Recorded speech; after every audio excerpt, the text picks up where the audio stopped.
Assalamualaikum warahmatullahi wabarakatuh. Perkenalkan, nama saya Tiara Pandalinda dengan nomor induk mahasiswa 2072300028. Saya dari kelas 4 Beta Tadris Biologi, Fakultas Tarbiyah dan Keguruan, Universitas Islam Negeri Sultan Taha Saifuddin Jambi.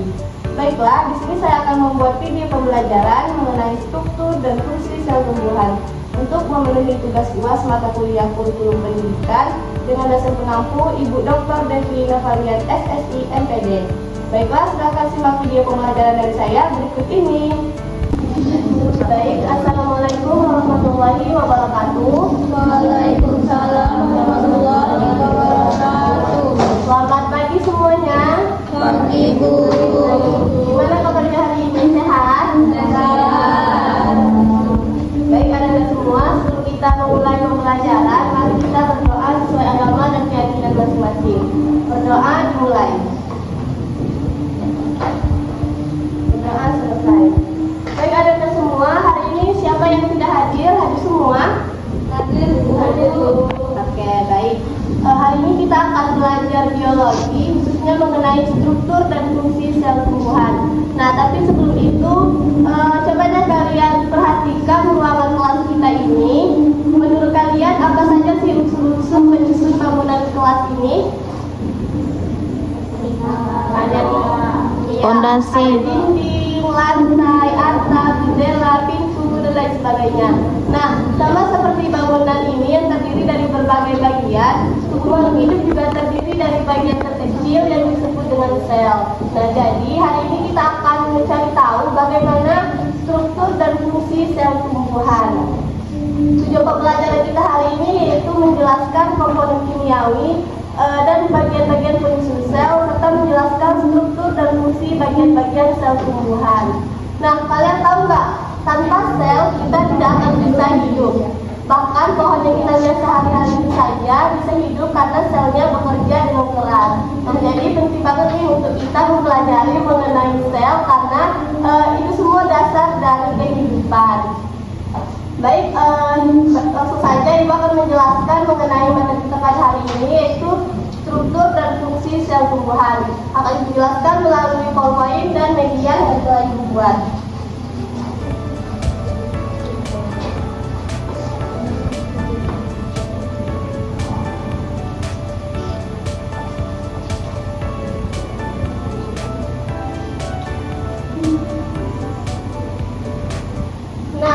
Apa itu sel? Sel merupakan kesatuan dasar struktural dan fungsional makhluk hidup. Mengapa sel disebut sebagai unit terkecil makhluk hidup? Sebagai kesatuan struktural, berarti makhluk hidup terdiri atas sel-sel. Makhluk hidup yang terdiri atas satu sel disebut dengan makhluk hidup uniselular, sedangkan makhluk hidup yang terdiri dari banyak sel disebut makhluk hidup multiselular.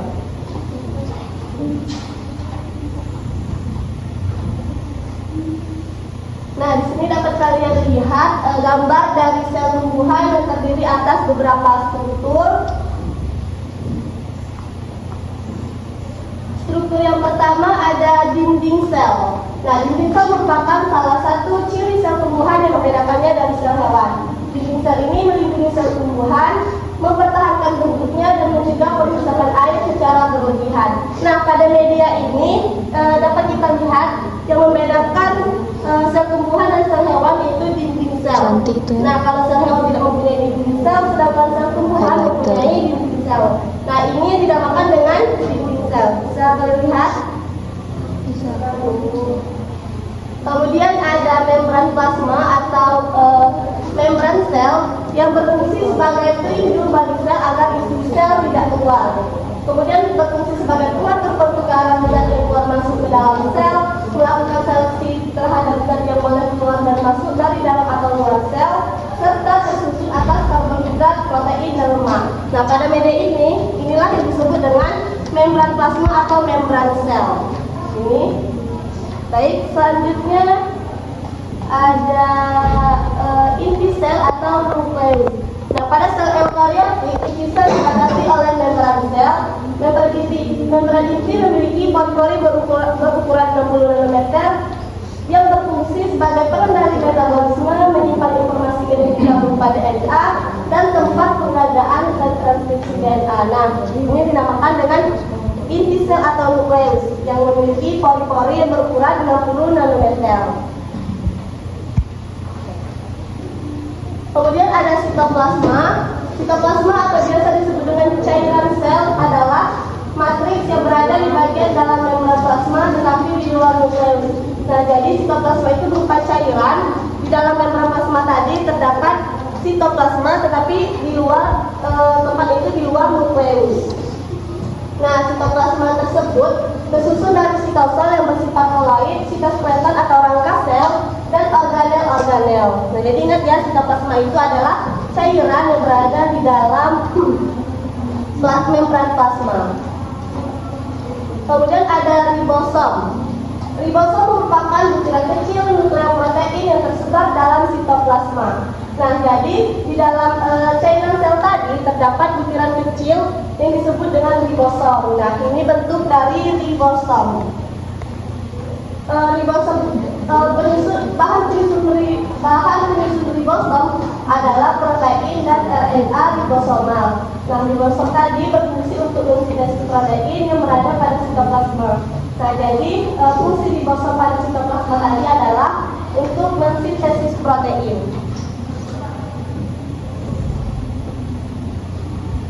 Selanjutnya ada retikulum endoplasma. Retikulum endoplasma tersusun dari kantung pipi dan tabung dua lapisan membran yang meluas dan menutupi sebagian besar sitoplasma.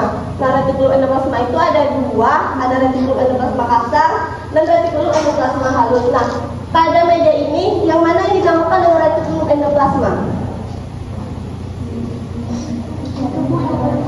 Yang mana? Yang ini atau yang ini? Itu badan Golgi dong. Yang biru, oke, bagus, yang biru ya.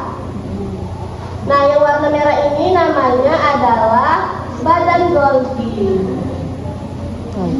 Nah, yang ini namanya badan Golgi. Badan Golgi merupakan kantung pipi yang bertumpuk yang tersusun dari ukuran kecil dan terikat membran.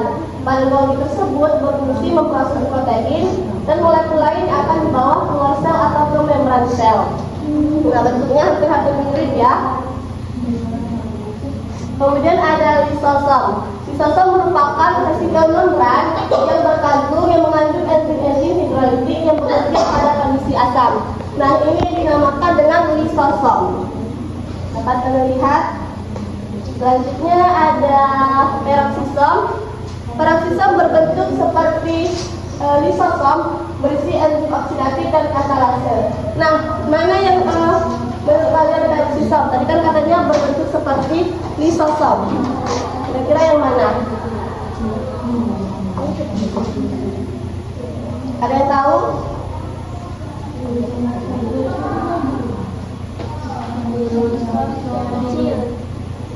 Peroksisom kan tadi peroksisom itu berbentuk seperti lisosom. Nah, kira-kira yang mana peroksisom? Yang biru yang mana, Elsa? Silakan ditunjuk. Bukan. Ada lagi? Boleh silakan berubah. Yang mana lagi, Elsa? Itu bukan? Oke, bagus yang ini. Bagus Mary. Ini adalah peroksisom. Yang mana tuh? Tersebut menghasilkan enzim oksidatif untuk membentuk H2O serta untuk merobak lemak. Nah, kemudian peroksisom tersebut menghasilkan enzim katalase untuk mengubah H2O menjadi CO2 dan O. Ibu Tiara. Baik, selanjutnya ada mitokondria yang merupakan penghasil energi atau ATP dan berfungsi untuk respirasi. Nah, mitokondria ini mempunyai sifat plastis yang artinya bentuknya berubah-ubah dan berbentuk seperti bakteri. Nah, mana ini yang berbentuk seperti bakteri? Yang mana? Oke, bagus Mutia. Ini adalah mitokondria yang berbentuk seperti bakteri dan ukurannya bisa berubah karena dia bersifat plastis. Nah, selanjutnya ada kloroplas, mengandung suatu sistem membran yang bernama tilakoid yang sering sambung menyambung membentuk tumpukan membran yang disebut grana. Nah, grana terbenam di dalam stroma. Nah, ini dinamakan dengan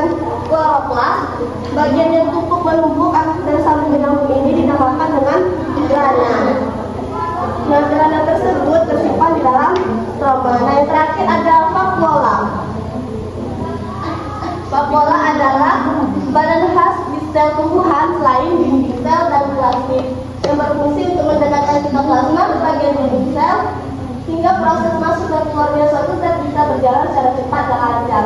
Nah, jadi vakuola itu berfungsi untuk mendekatkan cairan sel tadi ke bagian fisik sel.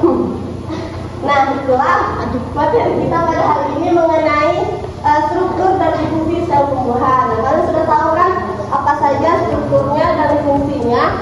Sudah. Saya akan membagikan kalian menjadi beberapa kelompok untuk mengerjakan tugasnya. Oke, kita ada 20 orang kan ya? Ya, 21. Oke, baik, silakan. Ibu akan membagikan menjadi 4 kelompok. Satu kelompoknya berisi 5 orang. Silakan berhitung mulai dari sini. 1 sampai 5. 1, 3, 4, 5. 1, 2. Dua.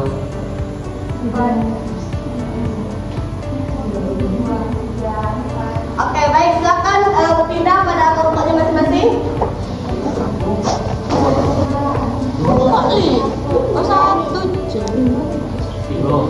Pindah di kelompoknya masing-masing. Ibu akan memberikan tugas dan akan kalian lakukan secara bersama.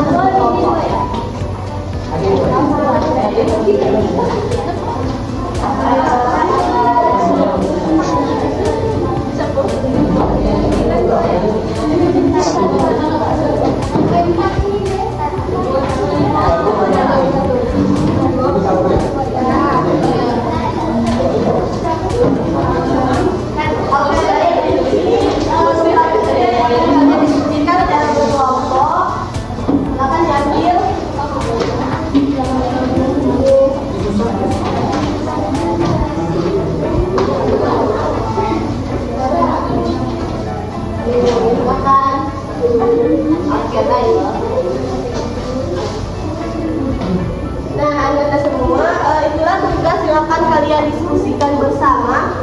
Sebelum mengerjakan lembar kerjanya, Ibu akan mengajukan pertanyaan yang akan kalian jawab juga. Silakan disimak dan dicatat. Pertanyaannya yaitu, mengapa sel tumbuhan memiliki bagian seperti dinding sel dan kloroplas, sedangkan sel hewan tidak? Nah, apa pengaruhnya bagi kehidupan tumbuhan?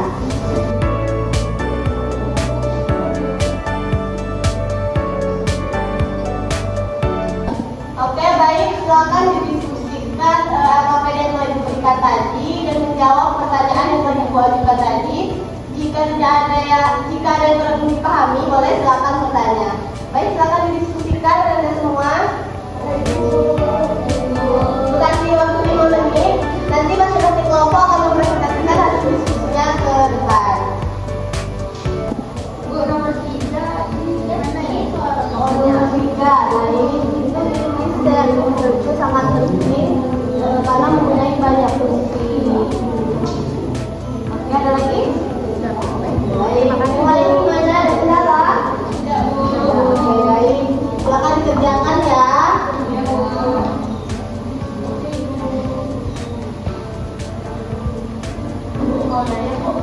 Oke, apa?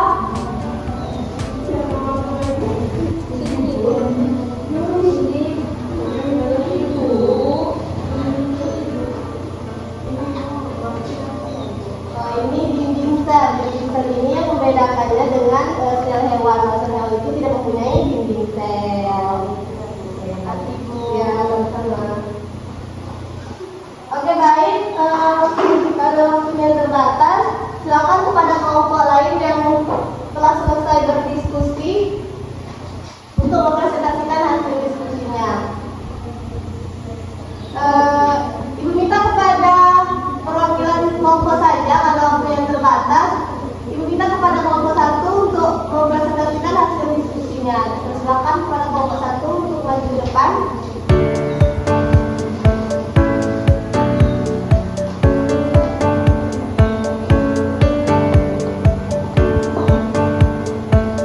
Baik, sebelum mempresentasikan hasil diskusi kami, saya akan menjawab pertanyaan dari Ibu sebelumnya. Itu pertanyaannya, mengapa sel tumbuhan tidak memiliki bagian seperti dinding sel dan kloroplas, sedangkan sel hewan tidak? Apa pengaruhnya bagi kehidupan tumbuhan? Nah, sel tumbuhan itu memiliki dinding sel karena tumbuhan tidak punya keramah tubuh seperti hewan. Jadi butuh struktur kuat yang menjaga bentuk dan melindungi si sel. Sementara itu, kloroplas hanya dimiliki tumbuhan karena tumbuhan perlu melakukan fotosintesis yaitu proses pembuatan makanan sendiri menggunakan cahaya matahari. Kalau hewan tidak memiliki kelas karena hewan tidak bisa membuat makanan sendiri. Mereka mendapat makanan dari makhluk hidup lain, jadi suatu proses ini penting agar tumbuhan bisa hidup mandiri dan bertahan di berbagai lingkungan. Untuk hasil diskusi kami itu gambar organel sel dinding sel itu ada lamela tengah, dinding sel primer, sama dinding sel sekunder. Nah, dinding sel ini berfungsi sebagai pelindung komponen di dalam sel yang memberikan bentuk sel, membantu menjaga keseimbangan cairan dan juga mencegah sel kehilangan air. Selanjutnya itu ada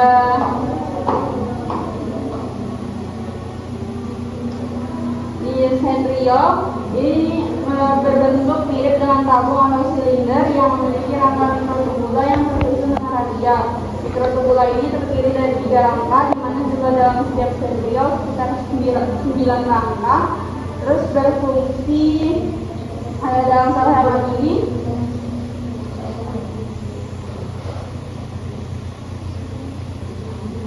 berfungsi itu untuk indisinya itu seperti yang mitosis, setiap sentriol akan memunculkan sentriol baru, di mana sentriol yang baru tersebut terbentuk dengan tetap menempel pada sentriol orang tuanya dan akan memanjang selama fase S dan G2. Untuk selanjutnya itu ada vakuola, di mana vakuola ini adalah organel sitoplasmik yang berisi cairan dan dibatasi selalu tipis yang disebut tonoplas. Vakuola ini berfungsi pada sel tumbuhan, diantaranya berperan dalam turbiditas dalam bentuk sel, tempat penyimpanan dan penimbunan, sebagai lisosom dan membantu proses homeostatis. Oke, baik. Salah satu sebentar. Kelompok lain yang tidak maju, Ibu persilakan untuk bertanya atau menanggapi. Ayo, kelompok lain ada yang menanggapi diskusi kami tadi? Bu, kalau saudara tidak punya dinding sel, apa yang melindungi isi selnya?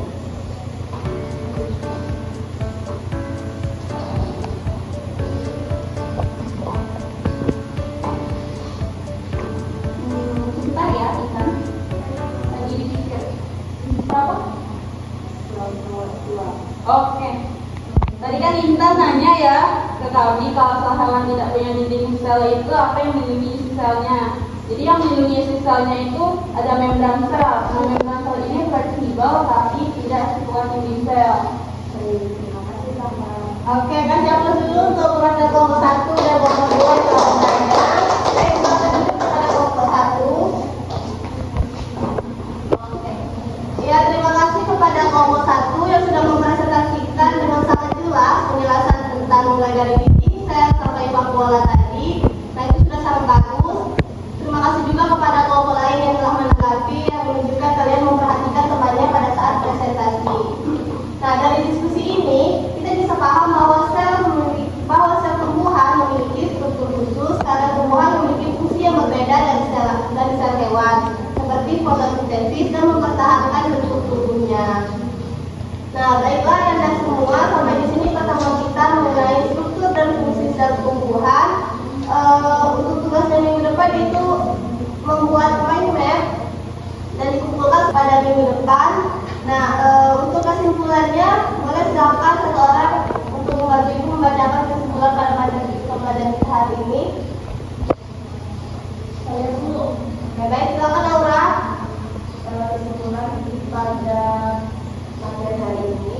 Jadi sel itu adalah unit terkecil penyusun kromosom tubuh. Terus sel tumbuhan memiliki struktur khusus seperti dinding sel, vakuola besar, dan juga kloroplast. Jadi setiap struktur memiliki fungsi penting untuk kelangsungan hidup tumbuhan.